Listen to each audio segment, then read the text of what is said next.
Assalamualaikum warahmatullahi wabarakatuh.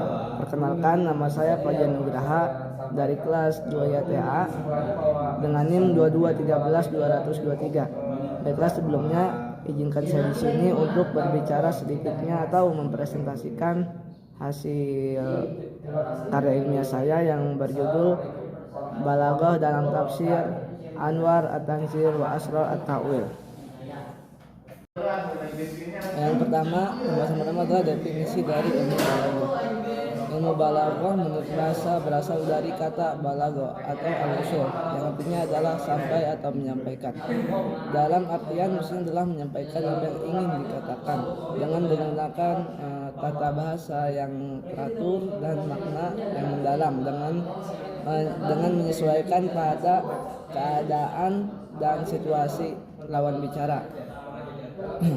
Sedangkan menurut istilah balaghah adalah mengemukakan isi hati yang indah dengan bahasa yang jelas, benar dan fasih dan sesuai dengan keadaan lawan bicara. Balaghah menurut istilah terbagi menjadi dua macam. Yang pertama ada balaghah kalam dan yang kedua ada balaghah mutakalim. Balaghah kalam artinya mempunyai makna yang jelas, penyampaiannya fasih dan sesuai dengan tempat dan keadaan orang yang diajak bicara tersebut. Contoh, berbicara dengan orang yang pintar dengan singkat, tidak perlu diperjelas ataupun diperinci lagi uraian dari kata-kata tersebut. Dan berbicara kepada anak-anak tidak memakai bahasa yang sulit dimengerti atau harus diperjelas lagi apa yang hendak dimaksud. Kedua, balaghah mutakalim. Mutakalim baligh yaitu bakat yang dimiliki seseorang dan ia mampu menyusun kalimat dengan baik sesuai dengan keadaan sekitar. Fasih menggunakan makna yang tersirat dalam isi kepalanya dan juga hatinya. Mutakalim juga biasanya menggunakan kata-kata dalam berbagai bentuk seperti untuk memuji, untuk meratapi, lalu untuk mencela ataupun untuk bergembira dan lain sebagainya, sesuai dengan situasi intinya. Untuk menumbuhkan bakat ini harus membiasakan diri dengan menggunakan berbicara dengan bahasa Arab yang fasih dan benar, serta menguasai kata-kata bahasa Arab yang dianggap sulit. Lalu selanjutnya ada penjelasan mengenai nama-nama ulama balaghah. Mungkin saya hanya akan menyebutnya beberapa saja, mungkin tidak semua. Yang pertama itu ada Hasan bin Sabit. Ia termasuk penyair makhdum, yaitu penyair yang hidup pada dua zaman, yaitu zaman jahiliyah dan juga pada zaman Islamiyah. Beliau adalah seorang penyair Rasulullah SAW. Orang Arab menyebutnya bahwa ia adalah seorang tokoh penyair dari kampung. Suatu pendapat menyatakan bahwa ia hidup selama 120 tahun umurnya. 60 tahun dia berada di zaman jahiliyah dan 60 tahunnya lagi berada di zaman keislaman. Ia meninggal pada tahun sekitar 554 Hijriah. Lalu yang kedua ada Abu Thayyib. Beliau adalah nama asli beliau adalah Muhammad bin Al-Husain, seorang penyair kondang. Ia mendalami kata-kata bahasa Arab yang tinggi. Syairnya sangatlah indah dan memiliki keistimewaan, bercorak filosofis. Itu keistimewaan dari syair beliau adalah syairnya yang bercorak filosofis, banyak kata-kata dan kiasannya, dan beliau mampu menguraikan rahasia jiwa yang ada pada dirinya. Beliau dilahirkan di kota Kufah, tepatnya di sebuah tempat bernama Kindah pada tahun 303 Hijriah dan wafat pada tahun 341 Hijriah. Lalu yang ketiga ada namanya Umru Al-Qais Ibnu Hajar bin Al-Harith. Beliau lahir di lingkungan kabilah Asad di Najd Yang menonjol pada Umru Al-Qais adalah syairnya Aku Lirik dengan nuansa kesedihan dan penderitaan. Beliau ini dilahirkan di Najd pada tahun 501 Masehi dan wafat di Ankara, Turki pada tahun 544 Masehi. Lalu pembahasan selanjutnya mengenai tumbuhnya sejarah ilmu balaghah. Perkembangan kesastraan Arab pada era sebelum masuknya Islam. Bangsa Arab telah dikenal dengan bangsa yang menyukai seni-seni syair.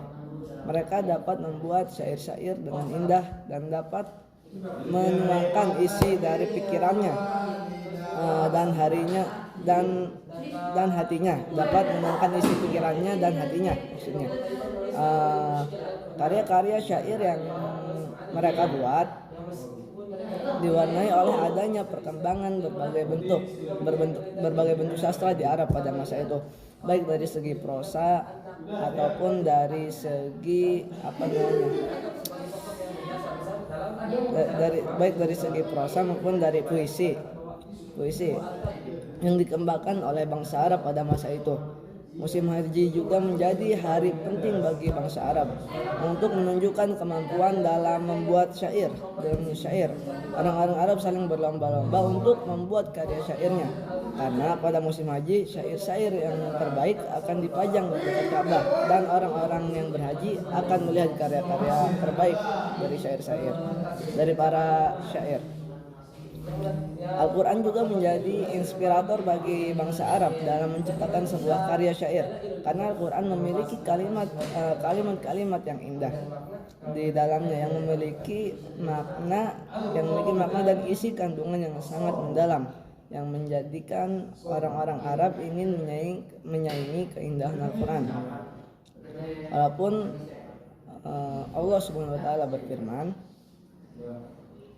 dan jika kamu tetap dalam keraguan tentang Al-Quran yang kami wahyukan kepada hamba kami Muhammad SAW, buatlah satu surat saja yang semisal Al-Quran, dan ajaklah penolong-penolongmu selain Allah jika kamu orang-orang yang benar. Diambil dari surat Al-Baqarah ayat 23. Al-Quran juga berperan penting dalam tumbuhnya dan perkembangan ilmu balaghah. Peran Al-Quran sangat beragam dalam perkembangan ilmu balaghah. Di antaranya adalah ilmu kalam dan juga ilmu tafsir. Ilmu balaghah digunakan oleh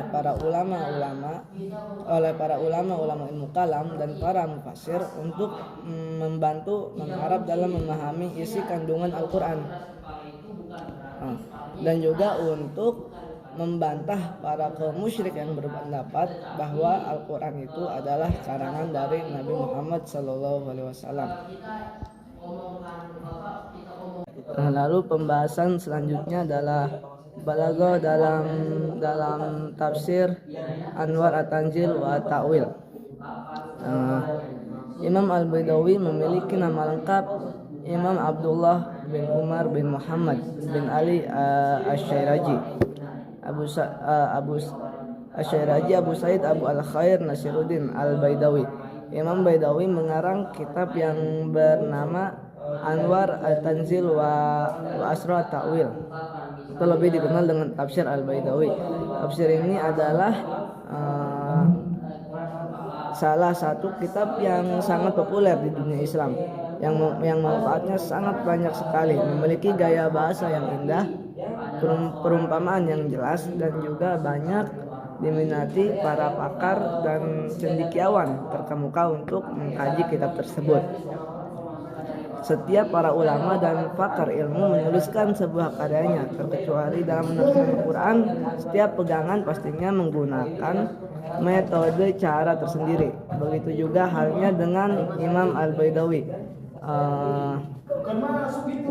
Dalam menafsirkan Al-Quran, beliau tidak terlepas dari salah satu metode yang telah ditetapkan oleh para ulama-ulama tafsir, Imam Al-Baidawi dalam tafsirnya Anwar At-Tanzil wa Asrar At-Ta'wil menggunakan metode tahlili, yaitu dengan menguraikan ayat-ayat Al-Quran dan dari berbagai segi yang terkandung dalam ayat-ayat yang ditafsirkan, dimulai dari uraian makna kosakata, makna kalimat, maksud setiap ungkapan, kaitan antar pemisah atau munasabah secara berurutan dengan mushaf Utsmani, yakni dimulai dari surat Al-Fatihah dan diakhiri dengan surat An-Nas.